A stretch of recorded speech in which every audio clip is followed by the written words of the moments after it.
Namaste. Tonight we'll begin with Light Pours In. It's on page 82 in the Blue Songbooks if you have them. And this is a song written by Landa Green. She has been a part of the Elastic Band for a long time and hasn't been able to join us for quite a while now. So I'd like to just say hello to her, and we miss you and we're thinking of you.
Welcome everybody to satsang, and welcome to all of you that I can only imagine who are joining us tonight for our satsang. It's very special to be able to include you here in the Temple of Light. The song that the band just played is really appropriate for the focus I want to take tonight, because the focus is on light. And I don't know if you can see the light streaming in here. It's just about sunset time, but we're getting lots of light in the temple. So I'd like to begin by repeating the prayer, the mantra of the Divine Light Invocation. And many of you who are watching this will know it, but maybe some of you won't know it. So just listen and absorb the words and think about what they mean to you. I am created by divine light. I am sustained by divine light. I am protected by divine light. I am surrounded by divine light. I am ever growing into divine light. Let's say it once more together. I am created by divine light. I am sustained by divine light.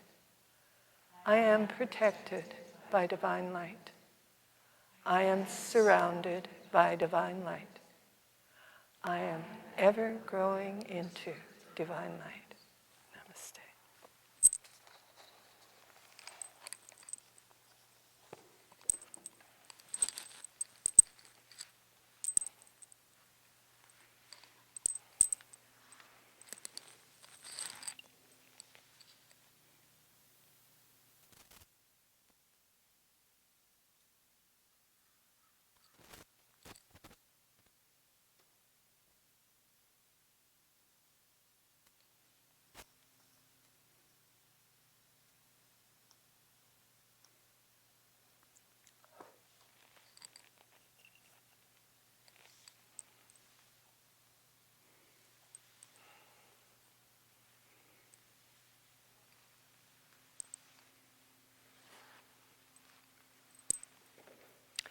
This part of satsang is called arti, and arti means an invocation of the light. And that means that we're calling the light to ourselves. We're opening ourselves to the light. We're going to ask that all of our sense perceptions be purified by divine light. And I invite you, as we ask that, to touch your senses and in your mind ask that they be purified. I'm going to repeat the divine light mantra and I invite you to join me in that repetition as I offer you the light. So hold your hands out and really hold them out like this, because I'm going to hold the light out for you, and you can run your hands over the candle and experience that feeling of the light. And so let's begin saying the divine light mantra. I am created by divine light. I am sustained by divine light. I am protected by divine light. I am surrounded by divine light. I am ever growing into divine light. May all of our sense perceptions be purified by divine light.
The next part of satsang is chanting a mantra.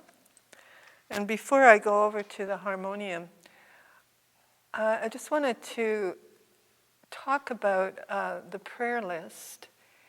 And many, many people write and ask to be on the prayer list. And when I write back to them, I invite them to make themselves open to the healing vibrations of the mantras that are coming to them every night. So tonight, when we're chanting, see if you can really feel that vibration of the mantra in your body, and think about the power of that vibration flowing out from you, from your voice, from your heart, from your intention to support everyone who is in need, the people who've asked for our help and the people who haven't. That we have this unique opportunity here at the ashram to give back every night. And so really tune in to the flow of the mantra through your voice, through your heart, through your intention to give back.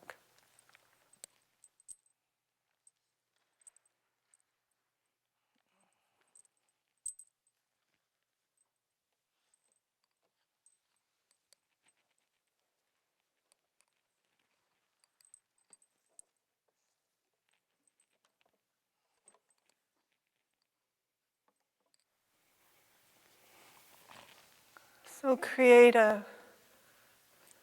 comfortable seat, as we say in Hatha Yoga. Let your spine become long, your shoulders relaxed. Bring your focus to the point between your eyebrows. And to start with, just let your breath become even and easy.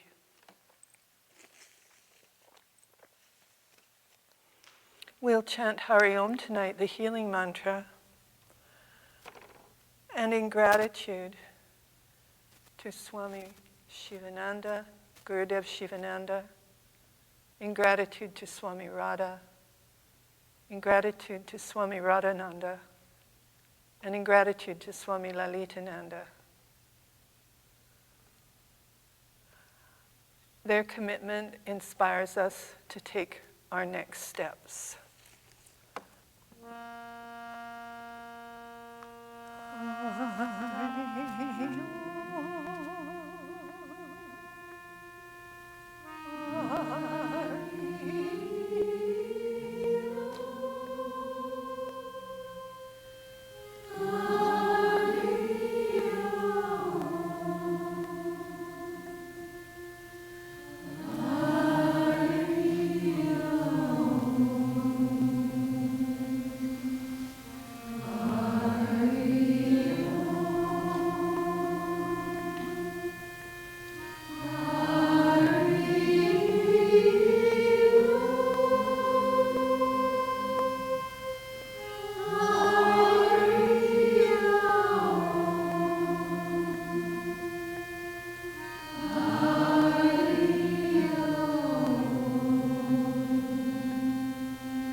I am created by divine light.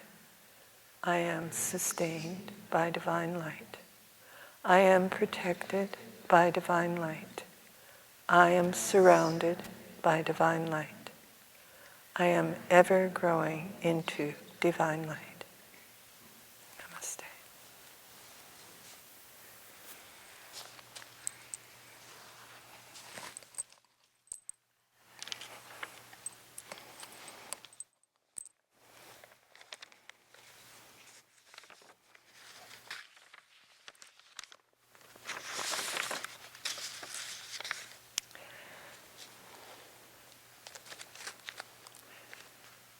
In 1999, only a few years after Swami Radhananda became the president of the ashram, she decided that Swami Radha's work needed to move out into the world. And up until that point, we had a journal called Ascent that was it was a small booklet, and it was published 4 times a year, and it went out to all of the people who knew us and who came here. And so this new Ascent was a magazine, and she invited a number of young people to be involved in publishing and producing it. So it wasn't the people who had lived here for years who were doing it. It was a whole group of young people, and she really wanted that young energy to be present in Ascent. And so the very first issue of Ascent magazine was on light. And Swami Radhananda wrote an article in the magazine, and I want to read this part of the article that she wrote tonight. She says, "One thing for certain, the light brings pressure. You might have the expectation that when you get to the point of feeling lighter, being lighter, life will be easier. But the light is bound to bring pressure. That's its job. Your faith will be tested. You may get into a painful situation or get despondent or depressed. Light will pressure you to question your life, your actions, and what has brought you to this point. If you cooperate with the light, it will give you the ability to see through your illusions. However, if you don't cooperate with your own evolution or ignore the light, things become worse. Look at your everyday situation. Is there tension, disagreement, conflict? The light wants something changed, so it will create this dissonance. This isn't a bad thing. It creates awareness that something has to be addressed. Will you just let it go? Avoid the situation? Would that be compassionate? You can ask for the light of understanding to reveal what you need to see in yourself, and it will happen. Reality takes on a different form. The light keeps breaking the illusions and bringing us to a subtler and subtler place inside of ourselves. It becomes the building block. Can you see what really is and not just what you want to see? Reality is always better than an illusion.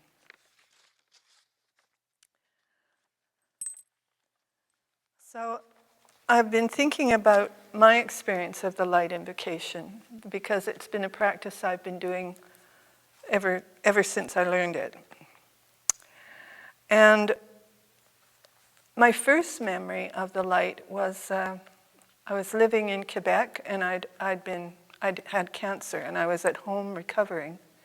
And I had this dream, and the dream was just light. It was brilliant, radiant, incredible white light.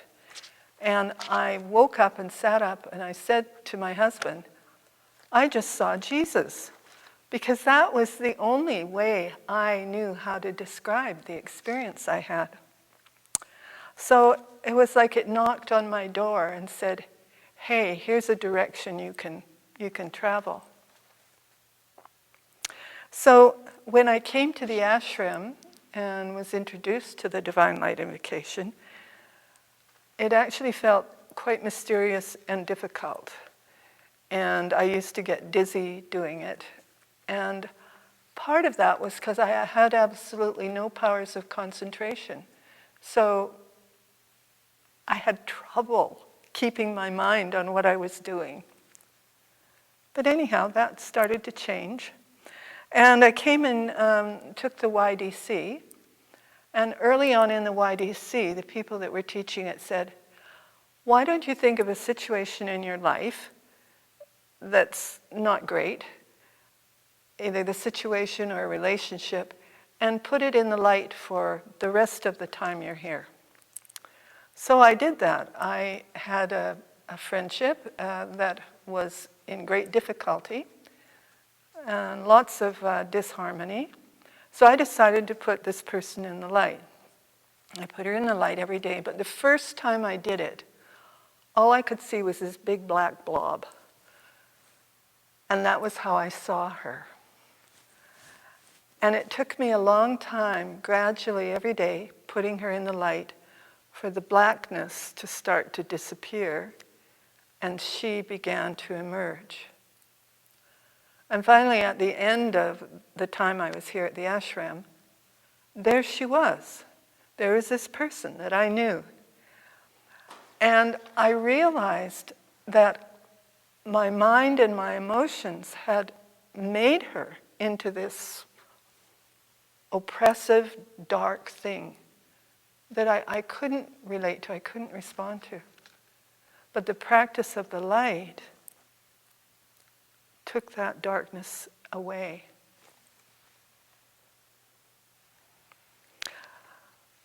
And then when I got home,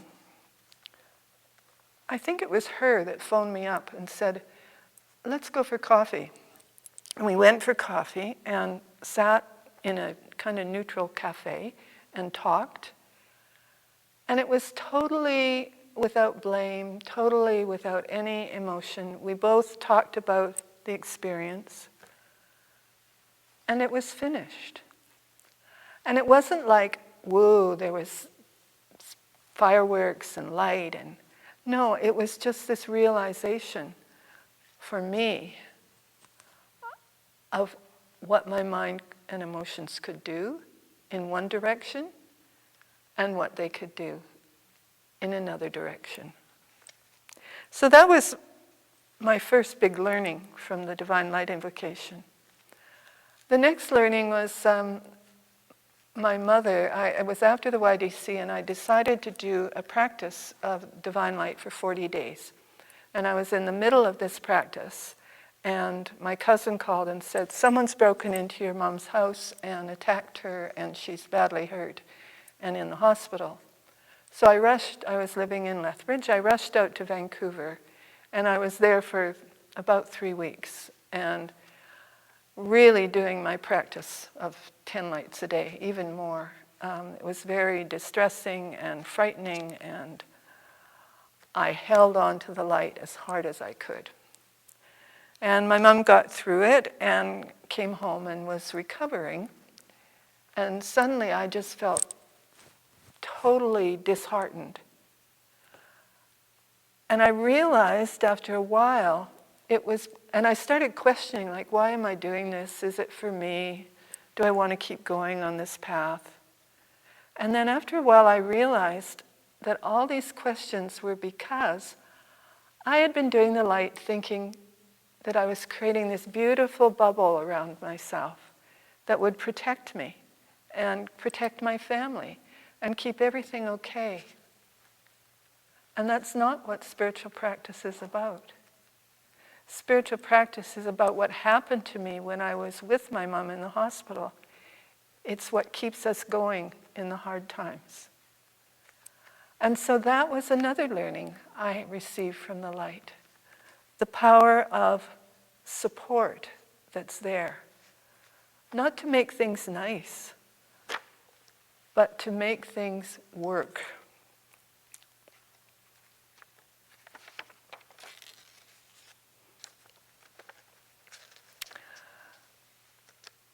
In 1982, Swami Radha opened a center in Calgary, and I moved there with my husband and another person.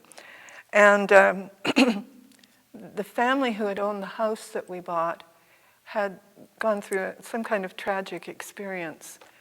And Swami Radha said to me, okay, do the light in every room, in every closet, open the cupboard doors while you're doing the light, fill this house with light, because it was very dark and there was a feeling of unhappiness. So all of us did that. We did the light all the time.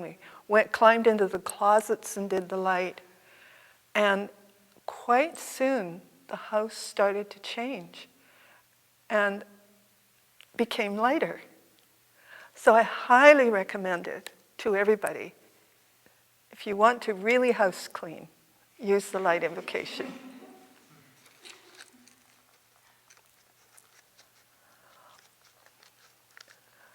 Some of you will know that our teacher, our wonderful friend, Swami Radhananda, has been suffering for the last few years with the progressive disease of Alzheimer's.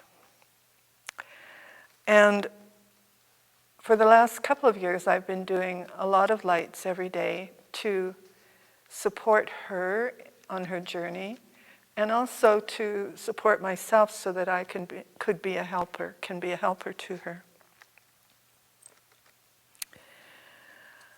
And it's been quite remarkable to see in her the power of spiritual practice. So Swami Radha used to say that as we do spiritual practice, we're building up what she called a spiritual bank account. And it starts accruing interest after a while, so it keeps building and building. And that's what Swami Radhananda shows us, the power of that spiritual bank account. Because even though the disease has progressed, she's suffering from this disease, often it's been painful and very hard for her, very painful. And yet, there have constantly been moments of light around her, flowing out of her eyes, saying things. Lalitananda's over where she is now. She's in a center in Nelson.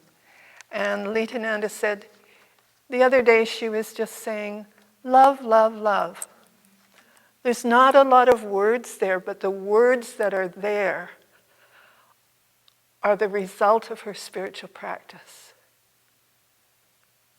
And so for me, this is the promise that she's showing to all of us.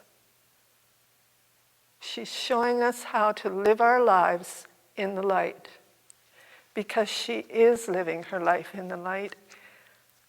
And in her story, Carried by a Promise, fairly early on in her experience of the ashram and Swami Radha, I think it was when we did a life seal in Lethbridge, and she wrote, "Walking towards the light is the purpose of my life." She's fulfilled that purpose, and she invites us to do the same thing. We can all walk towards the light.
So this is the time for Prasad. And I'd like to introduce you to a little dance movement that we do here. And it's very simple. You can just hold your hand out like this. And then with your thumb and your first two fingers, imagine you're picking something sweet up. And then turn your hand around so that you're giving it out. So this is a practice. So now, imagine that the nectar of divine light is flowing into your hands. And it's filling your hands up. And now it's flowing over. It's flowing, spilling all over the place. And you're being invited to give back. So think of giving it to the people around you,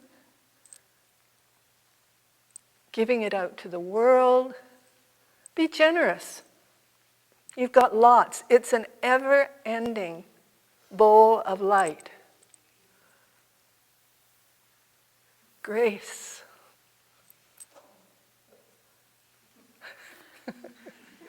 And don't forget to give it to the people who are filming, because they really deserve it. Namaste. Let's repeat the Divine Mother prayer in gratitude for all that she's given us. O Divine Mother, may all my speech and idle talk be mantra. All actions of my hands be mudra. All eating and drinking be the offering of oblations unto thee. All lying down, prostrations before thee. May all pleasures be as dedicating my entire self unto thee.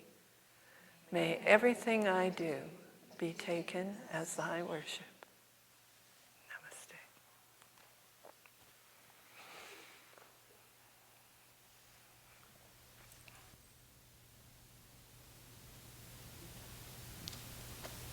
We'll sing Kali Ma on page 74.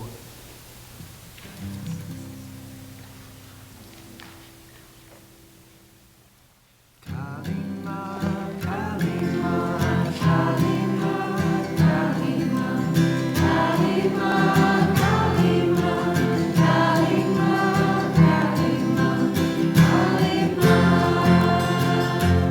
Kali Ma.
Well, Talia just held up a sign that says, say goodbye. So I guess I have to say goodbye to all of you out there. And thank you so much for joining us in the Temple of Light and for keeping the ashram in the light, in your hearts. We look forward to seeing you sometime on Zoom, probably, and maybe back here next year. Blessings and light. Namaste.